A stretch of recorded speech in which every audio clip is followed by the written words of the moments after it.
Hey, crystal lovers, Ashley here with the Love and Light School of Crystal Therapy. And in this video, I want to share some of my very favorite crystals for summer solstice, which is right around the corner. I love the times of the solstices and equinoxes, and I always find it a time to be able to just take a pause, tune in with myself, connect with nature. It's something that I really enjoy. And I like to celebrate, of course, using my crystals, working with my crystals. And there are so many other ways that I incorporate the celebration of these days into my spiritual practice as ritual, as ceremony. But I wanted to share with you a little bit about the summer solstice, which is also sometimes called Litha, the holiday of Litha, and why it's so important to me. So Litha here in the Northern Hemisphere is at the summer solstice. It's the second of the quarter days, which are the solar festivals that mark the second of the summer holidays. So it's the midpoint between Beltane and Lughnasadh, which is also called Lammas. And Litha, or summer solstice, is traditionally celebrated the longest day of the year, which is determined by when the Earth's pole is at its maximum tilt toward the sun. So that's why we, have this beautiful day of summer, because the Earth's pole is tilted toward the sun. So that's why the summer solstice in the Northern Hemisphere is actually the winter solstice in the Southern Hemisphere, because that pole is tilted away from the sun. And then as the seasons keep changing, that reverses. So this date can range in the Northern Hemisphere anywhere between June 20th and 22nd. In the Southern Hemisphere, that'll be anywhere between December 20th and 23rd. So from this point forward here in the Northern Hemisphere, the days will actually begin to grow shorter until we reach the time of equal day and night at the autumn equinox, which is sometimes called Mabon in modern pagan traditions. And then follow that by the shortest day of the year, which we will be having in the Southern Hemisphere, in the southern half of the globe next week, while we celebrate summer solstice here. And the longest day of the year, those in the Southern Hemisphere will have the winter solstice, or the shortest day of the year. Modern summer solstice celebrations, or Litha celebrations, usually stem from the contemporary wheel of the year, where Litha is associated with midsummer. It's a time to revere and honor the sun and celebrate all the gifts that the sun bestows to us here on Earth. So as this is the longest day of the year, it also has the shortest night. And in some modern spiritual paths, this represents like the death of the sun king or the sun god. So to honor the sun god, bonfires are often lit at sunset, and the vigil of the sun, or the flame, or the light is kept until dawn to ensure his return. Now that you know a little bit about the summer solstice and why it's such a cool day, I wanted to share some of my favorite crystals associated with summer solstice.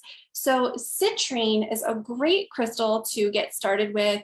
Working with the summer solstice energies, it really does carry the energy of the sun along with it. It's a beautiful crystal, and it doesn't matter if you're working with natural citrine or with heat-treated citrine, either is fine in a pinch. We don't always have access to the natural stuff, which is a more subdued kind of smoky golden color. And then heat-treated citrine is a darker amber brown. Usually it can be very, very bright gold as well, but it's usually a little bit of a darker amber brown, and either will do in a pinch. So whatever you have on hand is fine, but it's so good for connecting with that solar energy, that energy of the sun.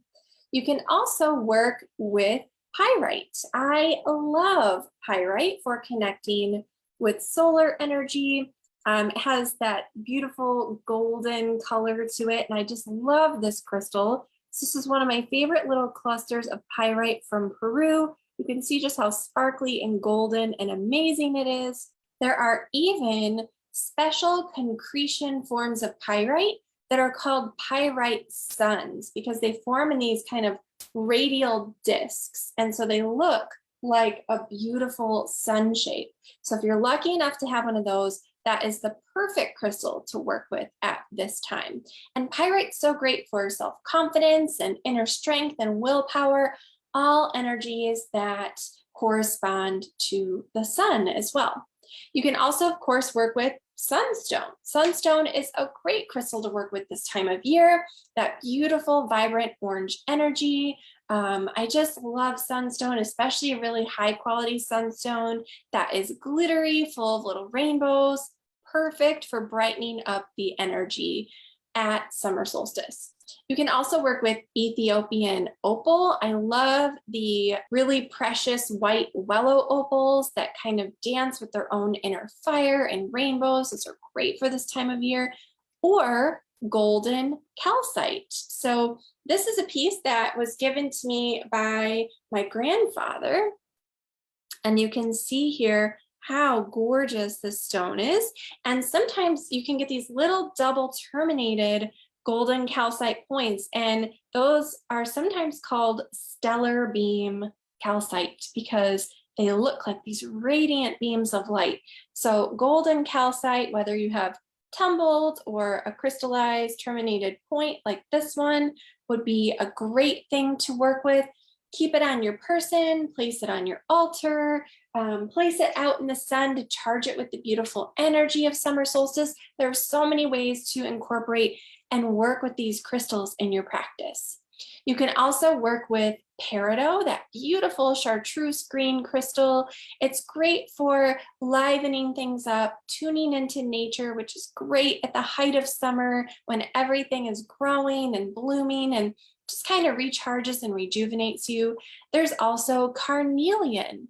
And one of my favorite pieces of carnelian is this gorgeous carnelian offering bowl or offering dish. Carnelian has an amazing fiery energy. It's great for passion and motivation and drive.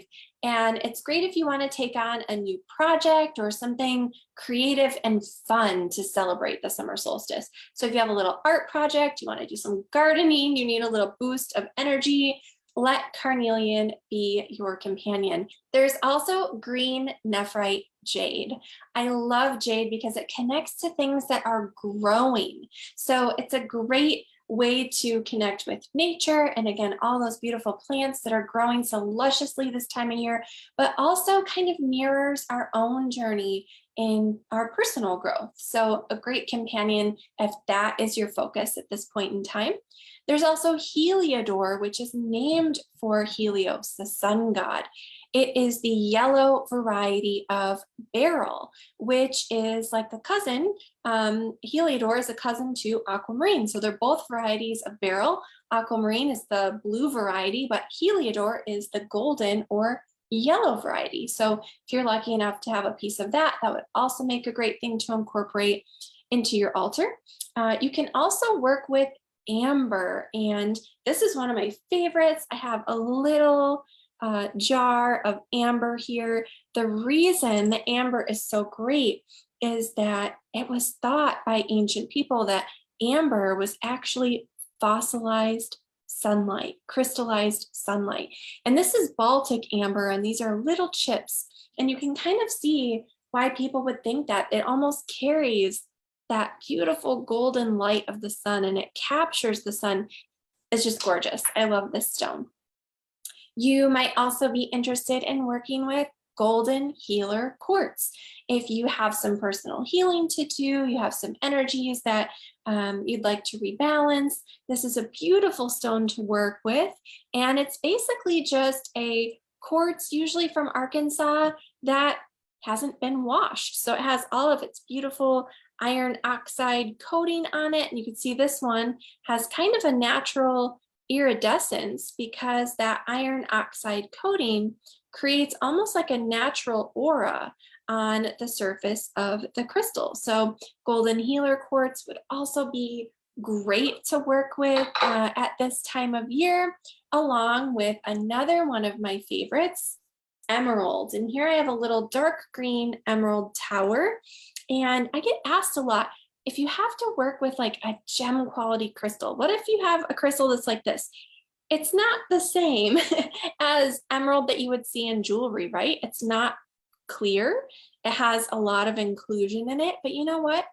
that's just fine. Work with what you have available, with what you can access. And definitely, I could not afford a large gem grade emerald, but this is perfect and beautiful, and I love working with it. And this kind of emerald, which this is from Brazil, is so earthy. It's just so earthy and magical. So that's a great one for summer solstice.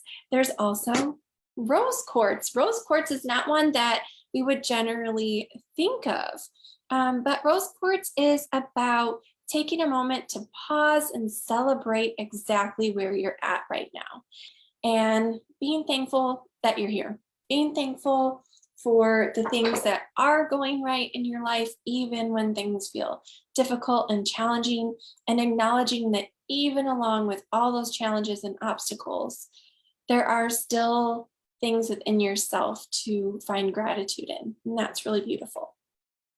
There's also Lapis Lazuli. This is a beautiful crystal and it has little flecks of pyrite, which we already talked about, but in a background of deep azure blue. And then you can see this piece also has a little bit of white calcite in it. I love lapis for kind of appreciating that, yes, the sun plays a big role in the celebration of summer solstice, but it kind of also honors the shadow aspects of summer solstice. It kind of honors that shortest night part of the summer solstice, and looking at your own things that need your attention, things that need your awareness. It helps you recognize some of your shadow aspects and work on those and bring them into the light, bring them into that sun energy, that solar energy of summer solstice. You can also work with golden tiger's eye, and this is a beautiful stone with its own natural play of light on the surface that actually comes from tiny little fibers within the crystal that catch the light in this predominantly silicon matrix. So we have this kind of silicon matrix and then all these little fibers trapped inside of there catch the light and create this beautiful cat's eye effect. And tiger's eye is another stone similar to pyrite that's great for self-confidence, boosting energy, inner strength. So it's a great companion for this time of year. Litha is a beautiful holiday. It signifies a time for abundance and growth and happiness and personal strength and power, light and warmth and communication, success, celebration. So take time to celebrate these things. So you might be wondering, well, why exactly should I celebrate Litha, or what should I do? Incorporate these crystals in any of the ways that I've explained, but Litha is really about celebrating the peak of summer, taking time to notice the changes of the seasons and honor the light of the sun on this longest day of the year. At this time, all the plants are lush, flowers are full of fragrant blossoms, and the air is kind of filled with that beautiful aroma and scent and the sound of summer birds and insects. And it's just a time to honor everything that the sun brings into our life.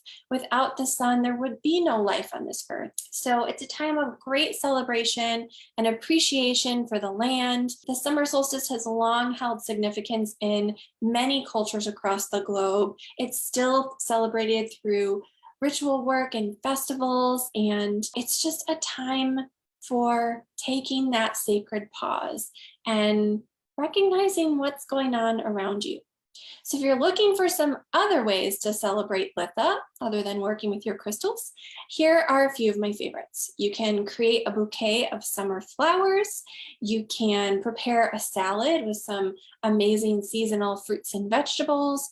You can go on a walk or a hike in nature, just enjoy some time outside in an outdoor space. You can charge your crystals in the midsummer sunlight, create a nature altar, tend your garden if you have a garden, or even if you just have a few little pots on your patio or some house plants, pay extra special attention to them on that day. You can make some herbal tea or some sun tea and let all those beautiful herbs and tea leaves get charged up with the energy of the sun.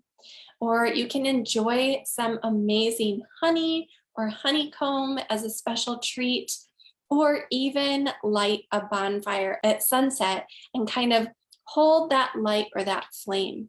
So I hope that you've enjoyed a little bit of this talk. If you want even more information, like different gods or goddesses that are connected with Litha, Litha symbols, herbs, colors, or other related holidays to this special day in Midsummer, I hope that you will check out my blog post over at loveandlightschool.com/blog. Just search for Litha, or again, I'll post the link below this video so you can check it out. And I also have a very special Litha podcast episode that you can listen to. Head over to loveandlightschool.com/listen for all the information about my podcast, including top episodes and everywhere that you can stream it online. So thank you so much for hanging out, watching this video, tuning in. I look forward to seeing you soon. Until next time, crystal blessings.